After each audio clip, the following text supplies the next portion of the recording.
Oh, this is this is the members of Omayo's family shooting up all the luxury houses of those chapitos. Jeez. I hope these guys are using ear protection. No, they're not. We'll talk about that in a bit.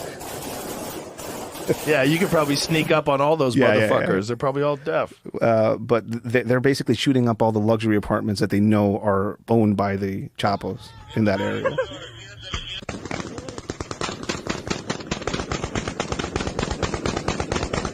They love 100-round drum magazines in Mexico for some reason. That's a 50 cal with no hearing protection?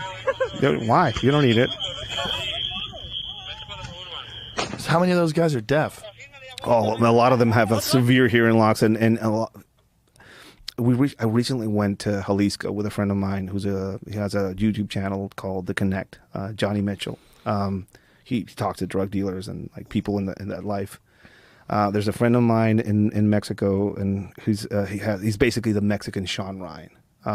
Agafe 423 is his handle, and he interviews like cartel members and people from that life. Oof. And do they wear masks or something? Yeah. We talked to a kid that was 6 months out of working with what is currently, I think, priority number one, should be priority number one for the U.S., the New Generation Cartel. This militarized cartel out of Jalisco that has been, with this war going on between the Sinaloa factions, I mean, it's Christmas for them. When we went down there, he introduced us to this kid who was freshly off. He was involved in tank warfare on the borders between Jalisco and Zacatecas against Los Mayos, who you see there firing at these houses. Tanks. They're making their own tanks. If you get your truck stolen up here and probably gets driven to Mexico, they're going to make a tank out of it probably. They're making these artisanally made tanks, basically. Mostly what they are like are that? Yeah.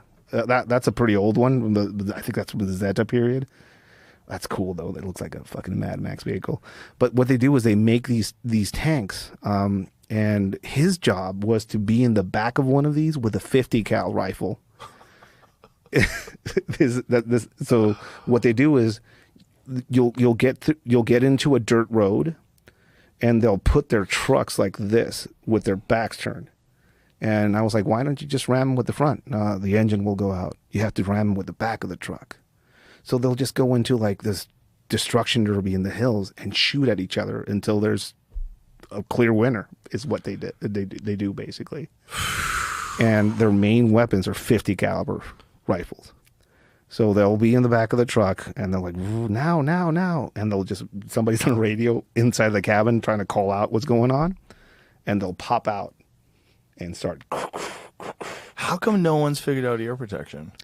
They put bullets in their ears. I've seen that. They put like plastic things in their ears, but realistically, they don't get shit, and they're expendable. That's why that's why there's no ear protection. Yeah, but you can get like a pair of Walker's game ears on Amazon. It's not that expensive. No, none of that is down there. This kid walked us through how he was all the way from his recruitment, through his training, through this tank warfare thing that they sent him on, and now into his life, where he was like, why I laughed about your question about hearing protection is I was the first person that showed him what tinnitus was and what hearing loss was, because he kept like, what did you say? It's like, hey dude, do you have hearing loss? It's like, no, like I just, like, dude, you have severe hearing loss from what you went through. This is probably these are tanks going after each other.